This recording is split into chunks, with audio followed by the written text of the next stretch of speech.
Hi അസ്സലാമു അലൈക്കും. Kitchen പലാസോയുടെ പുതിയൊരു വീഡിയോയിലേക്ക് സ്വാഗതം. അപ്പോൾ ഇന്നത്തെ വീഡിയോയിൽ നമ്മൾ അറബിക് റൈസ് ആയിട്ടുള്ള വൈറ്റ് മന്തി റൈസാണ് റെഡിയാക്കാൻ പോകുന്നത്. മന്തി റൈസ് സെപ്പറേറ്റ് ആയിട്ട് നമ്മൾ റെഡിയാക്കി എടുക്കുന്നത് കൊണ്ട് തന്നെ ഇത് ചിക്കൻ്റെയോ മട്ടൻ്റെയോ ഫിഷിൻ്റെയോ ഒക്കെ കൂടെ വേണമെങ്കിൽ നമുക്ക് കഴിക്കാം. ഇത് വളരെ ഈസിയാണ് റെഡിയാക്കി എടുക്കാൻ. അപ്പം നമുക്ക് ഈ വൈറ്റ് മന്തി റൈസ് എങ്ങനെയാണ് റെഡിയാക്കി എടുക്കുന്നതെന്ന് നോക്കാം. അപ്പോൾ നമ്മളിവിടെ മന്തിക്ക് വേണ്ടിയിട്ട് ഒരു 3/4 കിലോ ബസ്മതി റൈസാണ് എടുത്തിട്ടുള്ളത്. ഇതിൽ കുറച്ച് വെള്ളം ഒഴിച്ചിട്ട് ഇതൊരു 10 മിനിറ്റ് കുതിർത്ത് വെക്കണം. ഇനി നമ്മളൊരു നോൺ സ്റ്റിക്ക് പാത്രത്തിലേക്ക് കുറച്ച് സൺഫ്ലവർ ഓയിൽ ഒഴിച്ചു കൊടുക്കുക.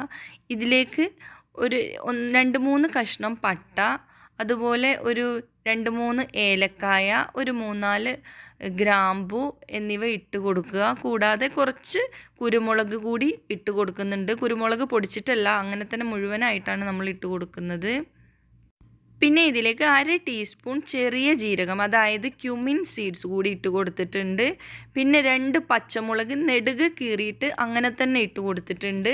പിന്നെ സവാള, ഒരു ചെറിയ സവാളയാണെങ്കിൽ 1 എടുക്കുക. ഇതിപ്പോൾ ഞാൻ വലുതായതുകൊണ്ട് 1/2 പീസ് മാത്രമേ എടുത്തിട്ടുള്ളൂ. ഇത് കൂടാതെ ഉണക്ക നാരങ്ങ 2 കൂടി ചേർത്ത് കൊടുക്കുക. ഇനി ഇതിലേക്ക് നമ്മൾ വെള്ളം ഒഴിച്ച് കൊടുക്കുകയാണ്. 1 ഗ്ലാസ് അരിക്ക് 1.5 ഗ്ലാസ് എന്ന തോതിലാണ് ഞാൻ വെള്ളം ഒഴിച്ച് കൊടുക്കുന്നത്. അപ്പം നിങ്ങൾ എത്ര കിലോ അരി എടുക്കുകയാണെങ്കിലും ഈ ഒരു അളവിൽ തന്നെ എടുത്തിട്ട് ഒഴിക്കുക. ഇനി ഇതിലേക്ക് ഞാൻ ചിക്കൻ്റെ തൊലിയാണ് ഇട്ട് കൊടുക്കുന്നത്. അതായത് നമ്മൾ ബ്രോസ്റ്റഡ് ചിക്കനൊക്കെ ഉണ്ടാക്കുമ്പോൾ തൊലിയോട് കൂടിയാണല്ലോ ഉണ്ടാക്കുക. ആ പുറമേ കാണുന്ന തൊലിയാണ് ഇത്. ഇനി ഇതില്ലാന്നുണ്ടെങ്കിൽ ഇതിന് പകരമായിട്ട് നമ്മുടെ മാഗി ചിക്കൻ സ്റ്റോക്കിൻ്റെ ക്യൂബ് ഉണ്ടല്ലോ, അത് ഇട്ട് കൊടുത്താലും മതി. ഇനി ഇതിലേക്കൊരു 3-4 അല്ലി വെളുത്തുള്ളി ഇട്ട് കൊടുക്കുകയാണ്. ഇത് വലുതായതുകൊണ്ടാണ് 4 ഇട്ടത്. ഇനി ചെറിയ വെളുത്തുള്ളി ആണെങ്കിൽ അങ്ങനെ അല്ലിയായിട്ട് എടുക്കാതെ മുഴുവനായിട്ട് തന്നെ ഇട്ട് കൊടുക്കുക. ഇപ്പോൾ ഇത് തിളച്ച് വന്നിട്ടുണ്ട്. ഇനി ഇതിൽ നമ്മൾ ഇട്ട് കൊടുത്തിട്ടുള്ള ഈ ചിക്കൻ്റെ തൊലി ഉണ്ടല്ലോ, അത് നമ്മൾ കോരി എടുക്കുകയാണ്. അത് മാത്രമായിട്ട് കോരി എടുക്കുക. അതിൽ ബാക്കിയുള്ള ഐറ്റംസ് ഒന്നും കോരി മാറ്റരുത്. ഇനി ഇതിലേക്ക് നമ്മൾ നേരത്തെ 10 മിനിറ്റ് വെള്ളത്തിൽ കുതിരാൻ വേണ്ടി വെച്ചില്ലേ ബസുമതി റൈസ്, അതുകൂടി ഇട്ട് കൊടുക്കുകയാണ്. അത് വെള്ളം വാർത്തെടുത്തതാണ്. അപ്പോൾ അതുകൂടി ഇട്ട് കൊടുത്തിട്ടുണ്ട്. എന്നിട്ട് ജസ്റ്റ് ഒന്ന് മിക്സ് ചെയ്തതിന് ശേഷം ആവശ്യത്തിനുള്ള ഉപ്പ് ചേർത്ത് കൊടുക്കുക. എന്നിട്ട് ഈ റൈസ് തമ്മിൽ ഒട്ടിപ്പിടിക്കാതിരിക്കാൻ വേണ്ടിയിട്ടും ചെറിയൊരു പുളിക്ക് വേണ്ടിയിട്ടും ഒരു 1/2 മുറി നാരങ്ങയുടെ നീര് കൂടി ചേർത്ത് കൊടുക്കുന്നുണ്ട്. ഇനി നമ്മൾ ഫ്ലെയിം സിമ്മിൽ വെച്ച് കൊടുത്തുകൊണ്ട് ഒരു 10-15 മിനിറ്റ് ഇത് അടച്ചു വെച്ച് വേവിക്കുകയാണ്. ഇടയ്ക്കിടയ്ക്ക് ഇളക്കി കൊടുക്കാൻ മറക്കരുത്.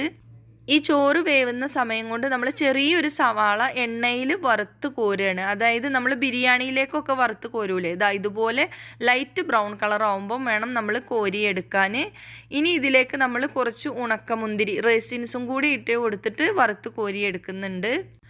ഇപ്പം നമ്മുടെ മന്തി റൈസ് ഏകദേശം റെഡി ആയിട്ടുണ്ട്. ഇനി നമ്മൾ എല്ലാ ഭാഗത്തും കൂടി ഒന്ന് ഇളക്കി മിക്സ് ചെയ്തെടുക്കുകയാണ്. റൈസ് ഉടയാതെ വേണം ഇളക്കിയെടുക്കാൻ. ഇനി ഇതിന് മുകളിലായിട്ട് നമ്മളിപ്പോൾ വറുത്ത് വെച്ചിട്ടുള്ള സവാളയും ഉണക്കമുന്തിരി കൂടി ഇട്ട് കൊടുക്കുകയാണ്. നമ്മൾ ബിരിയാണിയുടെ മുകളിലൊക്കെ ഇട്ട് കൊടുക്കുന്ന പോലെ.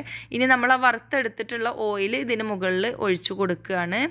എന്നിട്ട് കുറച്ച് മന്തി മസാല ഇതിന് മുകളിലായിട്ട് ഇട്ട് കൊടുക്കുകയാണ്. എല്ലാ ഭാഗത്തേക്കും കുറേശ്ശെയായിട്ട് മന്തി മസാല വിതറി കൊടുക്കുക.